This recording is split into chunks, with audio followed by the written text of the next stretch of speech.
A continuación, Poder Ciudadano.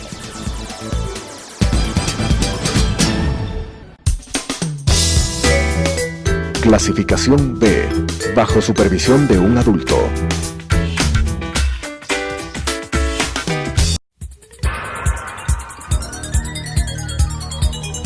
Las opiniones vertidas en este espacio por la producción y dirección del programa son de exclusiva responsabilidad de sus autores y de quienes intervienen en ellos.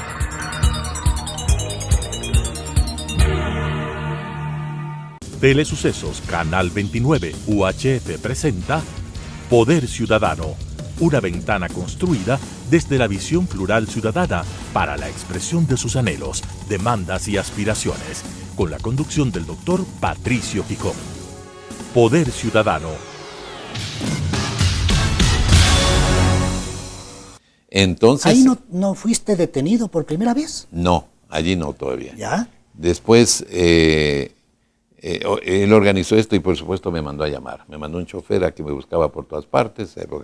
No habían celulares. Entonces, tranquilamente, bueno, yo subí al canal, que vaya puestos terno y corbata. Bueno, así fui. Y me dice, hagamos este programa. Hicimos un programa largo. Pues, como dicen las abuelas, de buenas a primera. De buenas a primeras. Felizmente yo estaba muy enterado del asunto y pude hacer el programa con solvencia. Entonces ahí sí Javier me dijo, Alfonso, no. ¿Recuerdas el año, la fecha? Eso tiene que haber sido el año 60, comienzos del año 67. En uno de los relatos de Alfonso Espinosa 66 también o 67. Nos comenta que le tocó relatarle al país la muerte, el asesinato de Kennedy.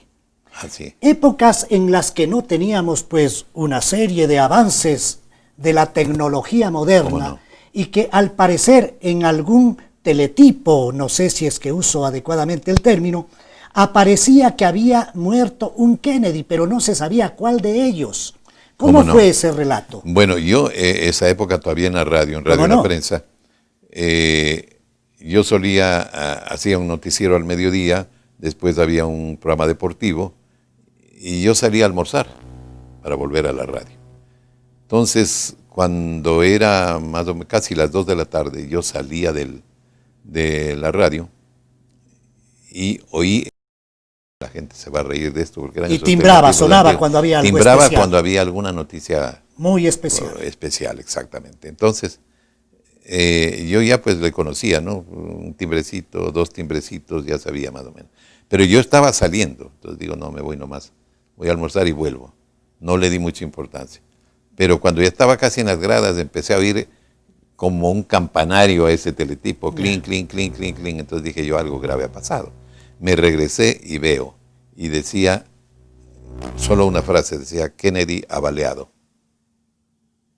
Pero no se sabía, Robert. No se sabía nada, quién era. Claro, inmediatamente uno pensaba en el presidente, pero no había ningún detalle. Pero claro, lo que yo hice fue extender el papel del teletipo hacia la cabina, y ahí empecé a leer conforme iban saliendo los cables. Entonces digo, hay un Kennedy que ha sido avaliado en Dallas, Texas. Era un servicio de la United Press International. Entonces, con esa confianza, yo iba dando la noticia, y poco a poco la frase se iba haciendo más grande. Decía John Kennedy, después decía que murió, en fin, iba dando todos los datos, incluso el apresamiento del que le disparó, pues que era Lee Harvey Oswald. Y bueno, yo lo narré todo eso, y pienso que fui el primero en narrar eso aquí en el país, ¿no? También por esa inmediatez que tenía la radio en nuestro servicio. Ya en la televisión, Alfonso Espinosa de los Monteros es enviado, entiendo que a Cabo Cañaveral, para relatar el descenso de la Apolo, me parece que se llamaba la Apolo 12. El Apolo 12 y el alunizaje del hombre. En la luna, así es. Pero al parecer este no fue un relato con las modernas posibilidades que ahora la técnica nos permite, sino que fue a través de la línea telefónica. ¿Cómo fue eso, Alfonso? Sí, es que ahora suena hasta risible, ¿no? Y el público estará sonriendo escuchando esto, porque en aquella época, pues, en el Ecuador no había ni servicio de satélite. No teníamos la posibilidad de poner las escenas en directo. Pero como fue un acontecimiento tan importante, lo que se hizo fue organizar un programa especial donde estuvieron algunas personas enteradas de estos temas, pero también era un show musical, con un paisaje montado que parecía la luna, ¿no? Así. Entonces fue un programa bonito que la gente lo empezó a seguir. ¿Y dónde Pero a mí esto? me mandaron a Miami primero y después a Cabo Cañaveral para que yo haga la narración. Entonces teníamos unos amigos en el Canal 7 de Miami que me hicieron todas las gestiones y me dieron todas las ayudas. Pero realmente yo no le podía llevar al público ni las imágenes ni la... Pero llegaste a narrar ese hecho. Llegué a narrar. Más o menos, ¿cómo se narra? Mira, yo tomé el teléfono. ¿Ya? Entonces tenía al cohete Saturno, que llevó la nave Apolo al espacio, lo tenía tras un ventanal, desde luego bien distante, y yo empecé a narrar lo que veía a través de esa ventana. ¿Cómo? Y después en una pantalla. Yo expliqué, hablando del programa espacial de los Estados Unidos, que estaba muy avanzado en aquel tiempo, pues uno de los propósitos, inclusive con sentido político, era que el hombre llegue a la luna. Eso quería Estados Unidos para superarle a Rusia, ¿no? Por supuesto. Entonces, época de la Guerra Fría. Época de la Guerra Fría. Ya Rusia había lanzado un astronauta que dio la vuelta. Yuri Gagarin. Yuri Gagarin, exacto. Entonces Estados Unidos quería llegar y John Kennedy le dio mucho impulso a la carrera espacial. Quería avanzar mucho más, ser el primero en poner al hombre en la luna. Y eso fue narrado por Eso Alfonso fue lo que me tocó Espinosa de los narrar. Monteros. Ahora, aparte, teníamos allí, pues en una salita teníamos imágenes, digamos televisores, ¿no? Monitores, ¿no? Más o menos grandes, ni tan grandes, pero más o menos pantallas donde uno podía ver con detalle. Y allí narré toda la experiencia. ¡Qué maravilla! Todo el tiempo, hasta las frases de Armstrong y todo esto, ¿no? ¿Recuerdas de alguna de ellas? Bueno, es que él dijo que era un pequeño paso para el hombre y un gran paso para la humanidad. Así fue. Bueno, y al día siguiente recién pudimos enviar una cinta de videotape con las imágenes. Videotape. ¡Qué maravilla! Con las imágenes. Quiero avanzar ya en la parte de la relación de Alfonso Espinosa de los Monteros con personajes de la política ecuatoriana. Y a través de la lectura, que insisto, de una obra espectacular, muy bien escrita, de una obra histórica de Alfonso Espinosa, se revela el hecho de que tú tienes especial admiración por Galo Plaza Lasso, un hombre sencillo, práctico, profundo, sensato, que tenía él sí como prioridad la parte primaria en la economía, que es el campo. Él vivió en una hacienda. ¿Cómo era la relación tuya con Galo Plaza Lasso? Bueno, yo pienso la inicial y luego como periodista. Claro. Yo pienso que Galo Plaza es un hombre que no ha sido reconocido debidamente en nuestro país. Comparto ese criterio. Porque él fue el hombre que produjo una transformación espectacular, sobre todo de la economía del país, que incidió en la parte política. Recordemos que antes de Plaza hubo una serie de gobiernos, se caían interinados, etcétera, como 8 presidentes. Pero él, al dedicarse a trabajar en la parte económica, le dio estabilidad, tanta estabilidad, que él terminó su gobierno. Después vino el tercer velasquismo, que también terminó, y después el gobierno de Camilo Ponce. Entonces tuvimos, serían pues 12 años de estabilidad económica y política, creada por esta forma de trabajar de Galo Plaza. La estabilidad ya es un programa económico positivo. Desde luego, porque la estabilidad no se produce porque sí, ¿no? Entonces, Galo Plaza, recalco, es un hombre que no ha sido debidamente reconocido, pero creo que es uno de los mejores presidentes que ha tenido el Ecuador. ¿Cómo lo conoces a él? Mira, primero, como yo te decía, mis ancestros de Espinosa de los Monteros tenían sus haciendas en el sector de La Esperanza, que es un pueblito que está como a 2 o 3 kilómetros de Ibarra, y está cerca de Zuleta, que es la hacienda de Galo Plaza. Hermosa hacienda. Hermosa hacienda. Entonces allí, claro, mi abuelo, por ejemplo, era amigo de Galo Plaza. Él cuando me conoció a mí, yo era chico, me dijo que yo era para el loco. Entonces le digo, ¿quién es el loco? Entonces dice, Teodoro, le digo, él es mi abuelo. Dice, pero es loco, dice, es loco. Sí, le digo, es loco. Pero tú después ibas junto a un amigo tuyo que vendía las famosas máquinas Singer No? y que don Galo Plaza daba el aval a No? las personas que trabajaban en la hacienda. Eso ya marca mucho de cómo era De ese el ser espíritu humano. social Abierto, que él tenía, solidario. o sea, y además él creía y respetaba mucho a la clase indígena, la respetaba mucho y pensaba, decía él, que tiene una gran capacidad el indígena para desarrollarse, pero que no le dan la oportunidad. Por eso él incluso se llevó pues a 2 indiecitas a Estados Unidos a estudiar, a las hermanas Lema. Y en la hacienda tenía todos los servicios que se necesitaban, escuela, dispensarios médicos, todo lo que se necesitaba para que la gente se sienta bien. En la relación ya personal con Galo Plaza Lazo, ¿qué marcó la vida de Alfonso Espinosa? Bueno, ese espíritu sencillo de él, ¿no? Era un hombre Casi campechano. Exactamente. Cuando yo fui, iba pues, como tú recordaste, con mi amigo Alfredo Chiriboga, que era un vendedor de máquinas Singer. A él se le ocurrió, dijo, vamos a Zuleta porque ahí hay negocio. Ahí hay negocio, ahí hay mercado, me decía. Entonces nos fuimos. Pero en aquella época tenías que irte de Ibarra en bus a las 5 de la mañana y llegabas a Zuleta a las 6 de la mañana. Subíamos y claro, estaba amaneciendo la hacienda, el paisaje típico del campo, y le encontrábamos a Galo Plaza en una colina alta, allí como un gran cowboy, ¿no? Como era alto y vestido con su sombrero, con un poncho mexicano parecía, ¿no? De estos zarapes que les llaman, con botas, en fin, ¿no? Parecía un artista de cine el hombre, así un John Wayne o algo así. Y ya lo encontrábamos ahí. Entonces nosotros primero saludábamos con él. Entonces después él nos invitaba a desayunar. Delicioso desayuno de campo. Delicioso desayuno de campo. Ahí desayunábamos y conversábamos. Entonces cuando mi amigo Alfredo le dijo pues que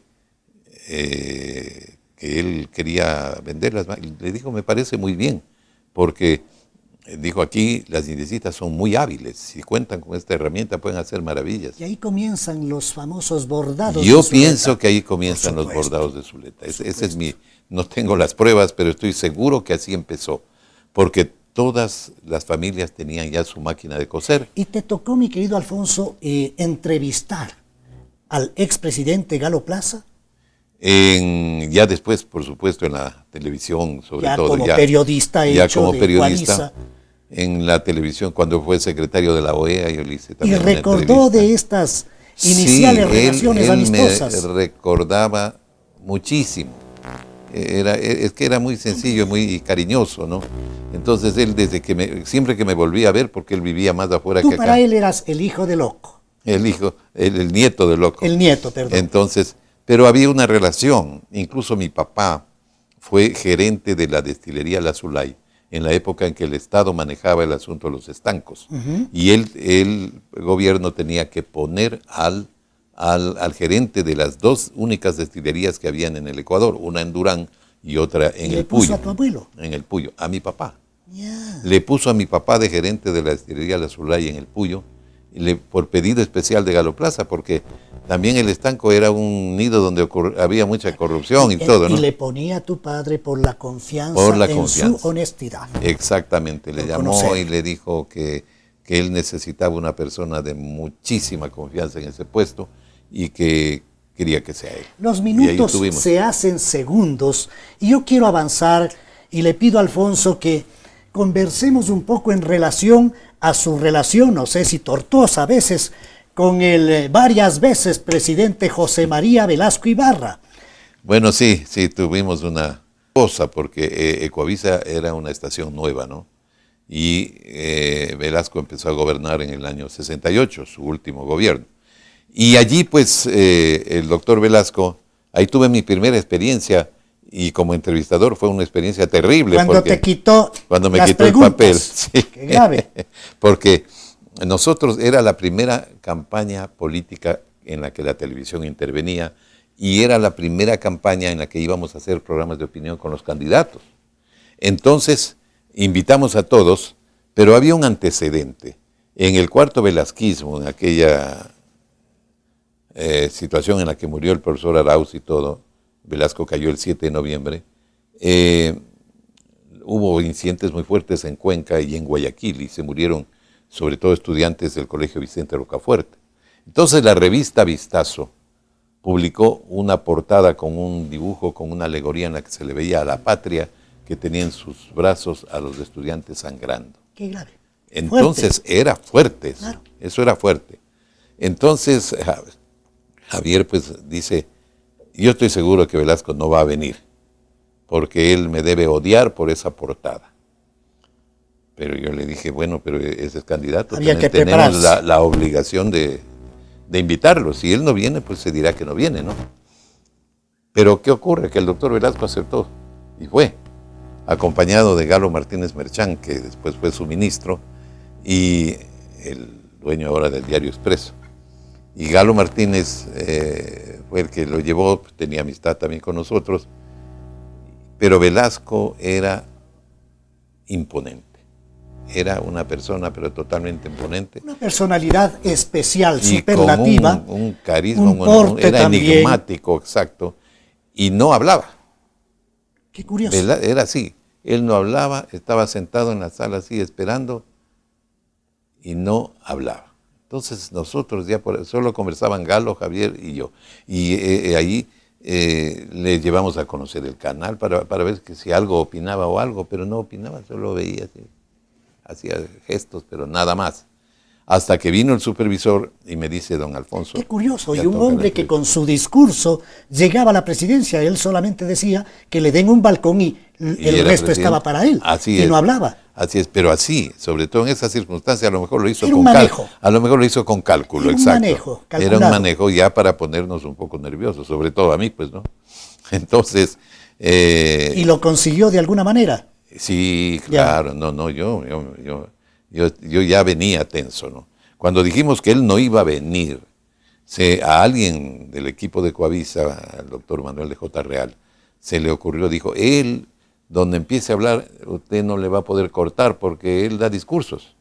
Le digo, sí, efectivamente. Entonces a alguien se le ocurrió de que le explique y le dé los papeles. Tremendo error, pues, ¿no? O sea, un periodista no puede hacer eso jamás. Pero yo lo hice por novato. Y le digo, doctor, este programa, como es un programa de televisión donde el tiempo siempre es limitado y queremos que usted aproveche bien ese tiempo, que converse bien con nosotros, más que dar un discurso. Ya le puse en antecedentes y todo, y él solo me oía así nomás, no me contestaba media palabra. La misma entrada al estudio fue una cosa tremenda. En todo caso, cuando yo le dije, yo tengo aquí las preguntas, me manoteó y me quitó los papeles. Entonces, a ver, ¿qué dice aquí? ¿Qué opino de los partidos políticos? Señor, mentirosos, farsantes. Y me hablaba a mí, todo lo que le decía, quería decir a los políticos, me lo decía a mí, claro, en la cara, casi entre nariz y nariz, ¿no? Con toda la pasión del mundo. Con toda la pasión del mundo. Entonces, ¿qué tiempo duró esta entrevista? Trataba, ese programa duró 1 hora. ¿Lograste recuperar el libreto? No, pues yo inmediatamente dije, no, tengo que recuperar eso. Y un rato que alzó la mano le quité. No tenía otro camino. Le quité y le dije, perdón, doctor, pero yo necesito saber qué le pregunto. Alfonso, y seguimos. Pero fue nos va a tocar resumir un poquito.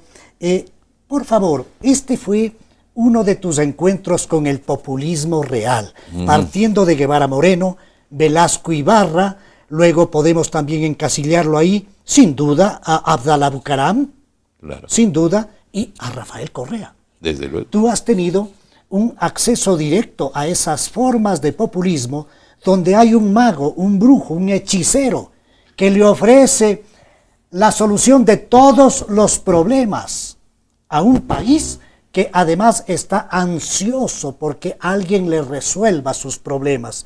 El populismo ha tenido un largo ejercicio en el Ecuador. Háblanos en términos globales de tu experiencia con ese populismo. Bueno, yo pues, como te contaba, en la campaña presidencial de Guevara Moreno lo conocí, y en un momento en que Guevara era una especie de mito, y bueno, le ayudamos incluso porque estaba un poco enfermo, no voy a entrar en detalles para no alargarme, Pero volví a ver a Guevara Moreno en los años 70, En Guayaquil. cuando él volvió, y volvió para formar el partido APRE. ¿Cómo no? Entonces allí yo lo entrevisté, por supuesto, y él me recordó, me preguntó de mi papá, en fin, y me invitó un día, fue el primero que me propuso que sea candidato a algo, ¿no? Y me ofrecía Primera para ser de candidato a una diputado. centena de propuestas. Siempre he tenido propuestas, pero él fue el primero que me quería ser diputado, pero yo obviamente me negué. Entonces yo hablé con él mucho de este tema, incluso yo recuerdo y menciono en mi libro una frase de él que me impactó mucho también, cuando yo le dije que por qué se retiró, porque Guevara desapareció de una manera, en su mejor momento, después de la pérdida del año 56, cuando Desapareció. quedó tercero, muy cerca de Camilo Ponce y Raúl Clemente Huerta. Hacer una carrera. Podía hacer una carrera tremenda, o sea, la siguiente presidencia era de él, esa era la verdad.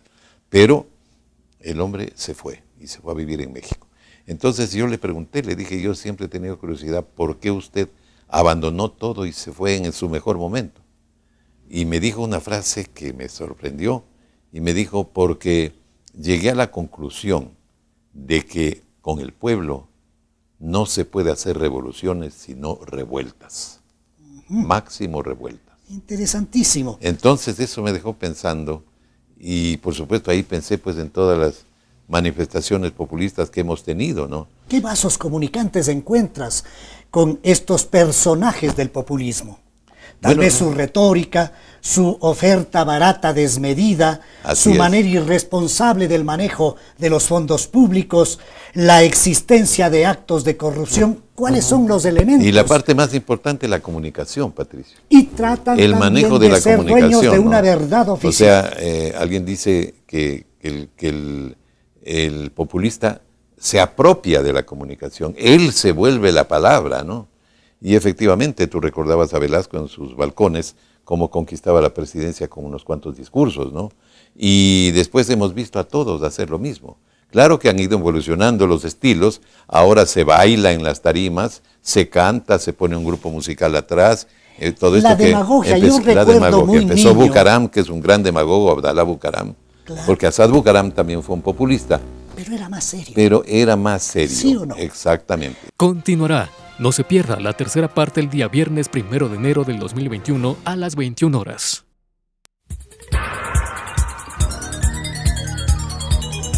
Las opiniones vertidas en este espacio por la producción y dirección del programa son de exclusiva responsabilidad de sus autores y de quienes intervienen en ellos.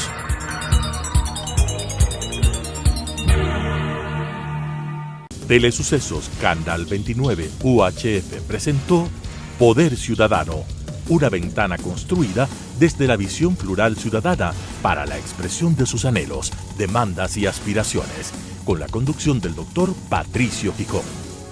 Poder Ciudadano.